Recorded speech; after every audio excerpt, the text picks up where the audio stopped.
Okay. About 2 years ago, my grandpa told me that according to the modern respected psychological theory of personality, there's 4 types of people. He said that there are thinkers, emoters, doers, and dreamers. Now, I didn't know. Well, I asked him about it. He said that it's a relative dominant model. He didn't use these exact words, but this is what it is. So if you're a thinker, that means you still have emotions. You still do things. You still are, you still dream, but dominantly you're a thinker. You think. If you're an emoter, you still do all these other things, but mainly you're emotional.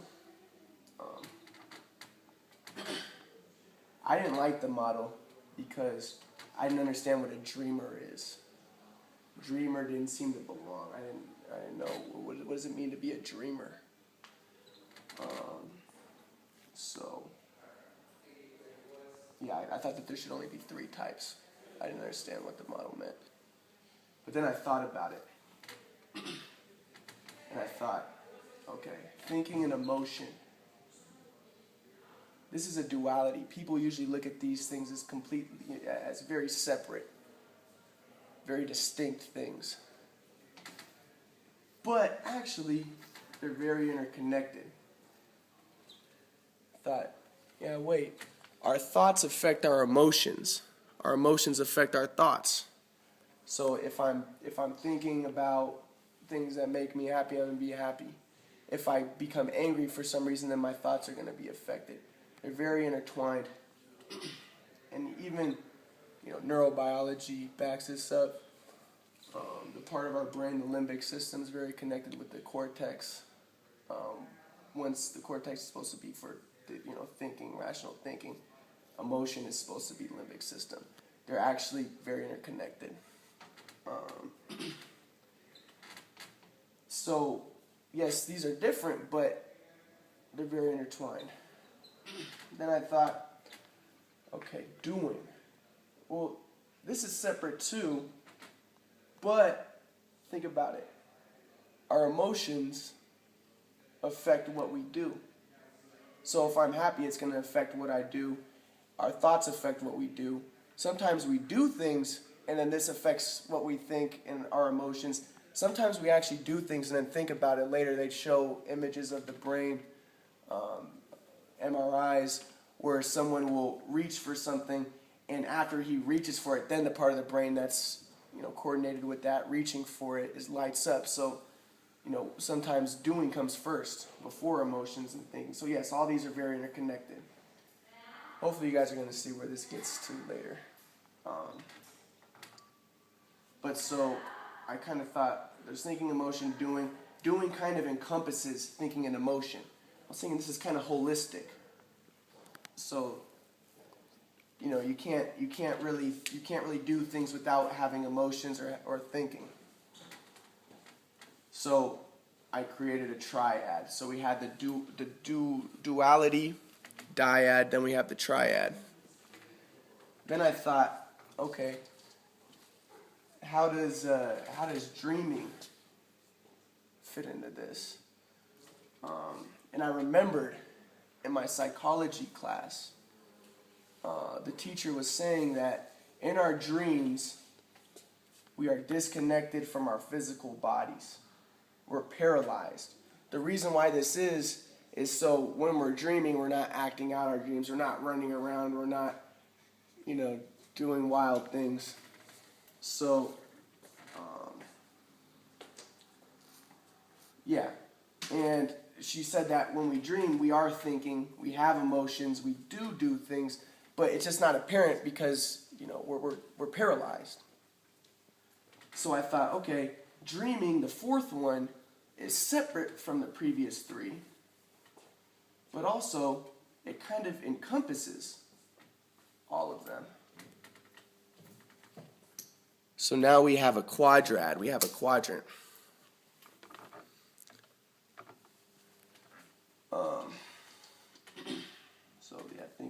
thinking, emotion, doing, and dreaming. The next day, I drew another quadrant. The first part of the quadrant I wrote contemplation. The second part I wrote passion. The third part I wrote flowing, and I put, you put in parentheses the zone. And the fourth part I put knowing. Knowing.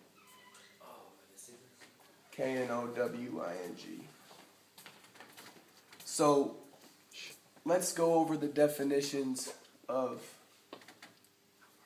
thinking, emotion, doing, and dreaming. So we're not going to get into it too much, but our thoughts, thinking, it's very shaped by our ego.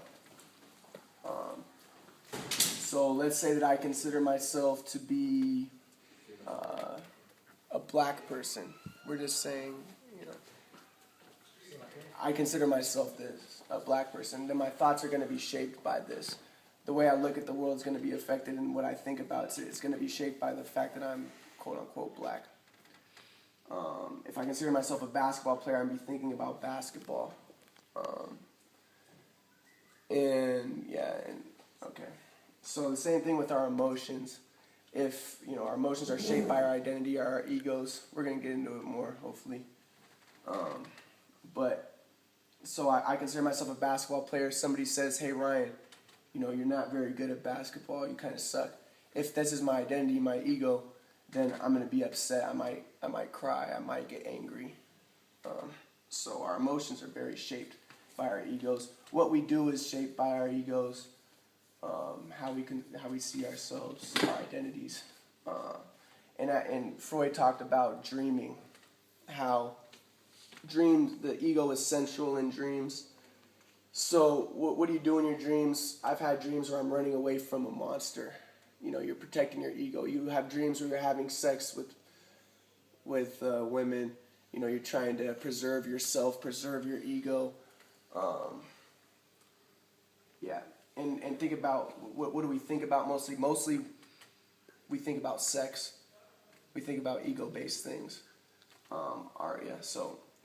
Going back to dreaming though, Freud thought that everything in dreams was related to sex. So let's say, I use this example, I drill a hole in a wall. This is, he would say the manifest content of the dream is I drill a hole in a wall with a drill. But he says that the latent content, what the dream actually is I'm having sex, maybe with my mom. That's what behind this manifest content. Okay. Now another thing I want to mention though is how thinking, emotion, doing, and dreaming are all very physical. And this is very important, and we're going to see how this is important later. But when we think, scientists say that all our thoughts is action potentials in the brain, neurotransmitters. This is all thinking is. A lot of people argue with this and say, no way, there's another dimension of thinking. That's important that other people argue this. But it's popular to say that thinking is solely physical. Same thing with emotions.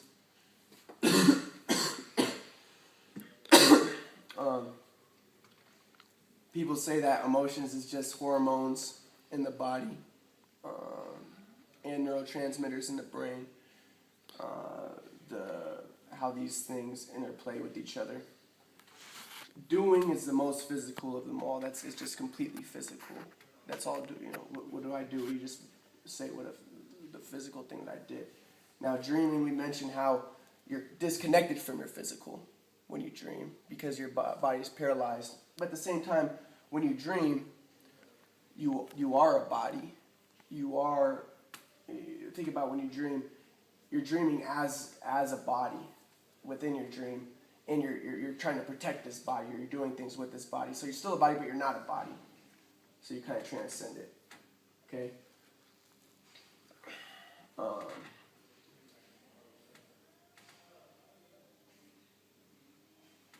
And we know that actually dreams are just an illusion. You're creating your environment in your dream. You're the body that you are in your dream isn't real.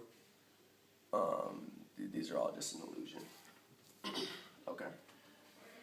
So, yeah, so then let's move on. So the next day I drew the other quadrant. In the first quadrant of this quadrant, put contemplation. Second quadrant, passion. Once again, we have a duality. People think that contemplation and passion are completely different things. But really, when I thought about it, I think they're very similar. But let me explain what the definitions are. So when we contemplate, what we do is we look for the oneness in things, how things are interconnected. We search for patterns. Now, in order to do this, your ego has to die, your identity has to die. Because if you see everything as one, you see the patterns within everything, then what happens to you? You dissolve, your ego dissolves. Hopefully we can get into why that's important later, why I mentioned that. Okay. Now, the second quadrant is passion. I say that passion is just a product. Oh, and also let me just mention one more thing with contemplation. Contemplation, we also think about things that are beyond rational resolution.